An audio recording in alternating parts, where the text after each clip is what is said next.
শারীরিকভাবে সক্ষম পুরুষের 3টি চিহ্ন সম্পর্কে জেনে নিই।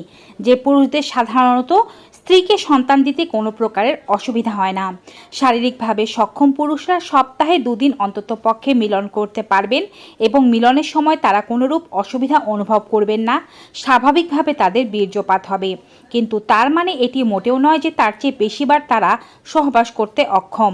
তার চেয়ে বেশিবারও তারা সহবাস করতে পারবেন, কিন্তু সপ্তাহে 2 বার স্বাভাবিকভাবে সহবাস করতে পারা শারীরিক সুস্থতার একটি চিহ্ন।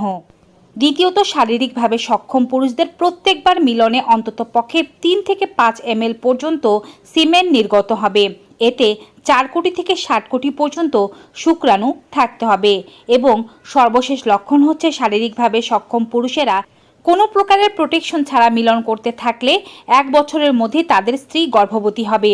যদি এই লক্ষণগুলো আপনার মাঝে না থেকে থাকে তবে ডক্টর দেখানো জরুরি।